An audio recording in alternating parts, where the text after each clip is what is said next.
خور عبد الله راح للكويت لأن كنا ما فارغين من 1819 لليوم. احنا ما فارغين نروح نشوف القاع مالتنا بالبصرة. احنا انطينا جزيرتين يا خور عبد الله للكويت طبيعي، وهن اساس المشكلة، واحنا ما نعرف لليوم اساس المشكلة هي على قاع مو على منفذ بحر، وراس المشكلة واسها هم البريطانيين. تابع احمد سمير.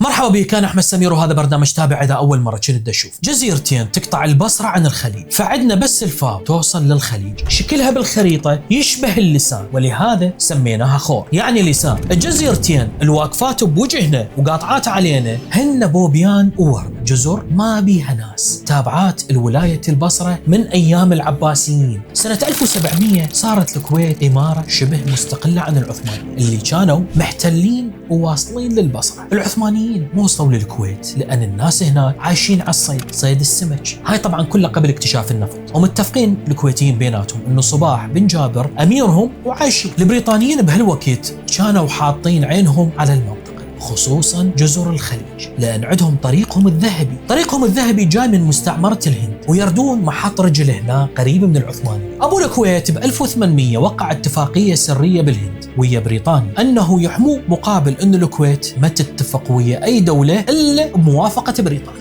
العثمانيين من سمعوا بالاتفاق دزوا جماعة من البصرة، خلوهم بسفينة بحرية سموها زحاف وراحوا للبصرة على مود يجبرون الكويت أن تصير عثمانية. الكويت دزت خبر للبريطانيين من سمعوا بالخبر، دزوا البريطانيين سفينتين وزحاف واللي بيها انسحبوا.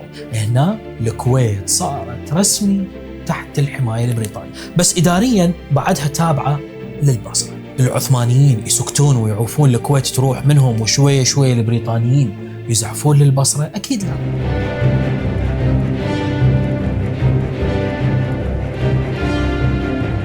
طبوا بتفاوض طويل ويا البريطانيا لحد سنة 1913. بريطانيا والعثمانيين وقعوا اتفاقية اسمها اتفاقية القسطنطينية، ورسموا خريطة قالوا هذه هي الكويت. طبعا ضموا بها جزيرتين بوبيان وورب، وهن ذني الجزيرتين اللي من وراهن احنا مختلفين ويا الكويت. الخريطة ما طبقت لأن ورا أشهر من الاتفاق مال القسطنطينية صارت الحرب العالمية الأولى ب 1914، وراها سقطت الدولة العثمانية والعراق صار تحت الانتداب البريطاني المنتصر بالحرب، وتأسست الدولة العراقية ب 1920. الملك فيصل ما طالب بالجزيرتين ولا سأل بها لأن ملتهي بتأسيس دولة ولم الناس، وأكو صراعات وثورات وما عنده أي مؤسسة بحرية ولا ناس مختصين بهالموضوع. وبعد كل هذه الصراعات وقع العراق معاهدة الاستقلال ويا بريطانيا، هذا سنة 1932 بدون أي بند يطالب به العراق بمراجعة حدوده اللي انأخذ منها جزيرتين الصالح للكويت وهو ما انتبه عليه. الأربعينات والخمسينات ماكو موقف رسمي من العراقيين، مشغولين بالتقلبات الداخلية، انقلابات ونزاعات، مشاريع وحدة عربية، والكويت تطور ككيان مستقل تحت غطاء بريطانيا. بال61 كان أول تصعيد عراقي، عبد الكريم قاسم قال للكويت أنتم محافظة عراقي، وقال هذه المحافظة لازم ترجع للعراق. لا الشعب ينعمون بالحرية والاستقلال إلا ذلك الجزء من أرض الوطن وهو الكويت. بريطانيا دخلت عسكريا لحماية الكويت، انتهت الأزمة دبلوماسية والعراق تراجع تحت الضغط العربي والدولي. سنة 73 وبزمن أحمد حسن البكر ونائبه صدام حسين، العراق طب الكويت بحادثة الصامت. حادثة مو هو ناس سامعين بها، وهذا راح نجيها بحلقة ثانية.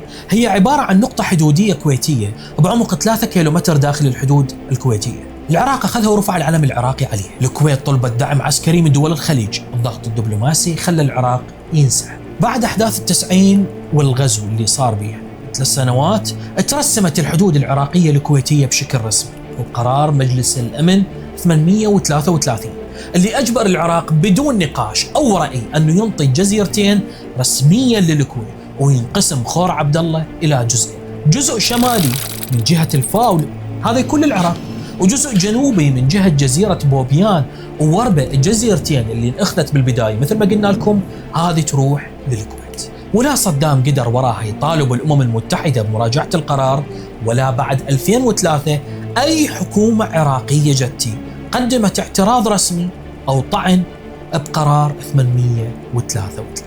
وإجا عام 2012 طمس العراق روحه أكثر بهالقرار من وقع اتفاقية للملاحة بخور عبد الله ويا الكويت، وهو هنا دا يأكد أنه قابل للقسم ودا يتناقش بيها.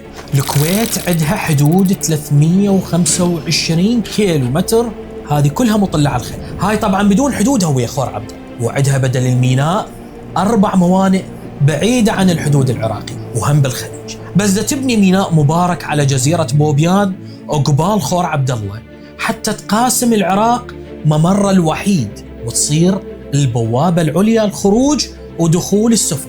ب 2023 المحكمة الاتحادية رفضت الاتفاقية اللي وقعتها حكومة المالكي، وكان العامري بوقتها وزير النقل، والسوداني رئيس الوزراء الحالي كان في وقتها وزير التجارة، وشفنا طبعا الصور المسربة قبل أيام للاجتماع. المحكمة الاتحادية رفضت لأن الاتفاقية يفترض وصوت عليها بالبرلمان، وهذا الشيء ما صار وقت. رجع رئيس الوزراء السيد محمد الشياع السوداني اليوم بهذه الفترة وطلبوا من المحكمة الاتحادية أن تعوف قرارها وتبقى الاتفاقية مثل ما هي. الكويت دا تباوع الباكر، تشوف خط السكك الحديدية الخليجية اللي تمر من السعودية إلى الكويت وتنتهي بموانئ بحرية.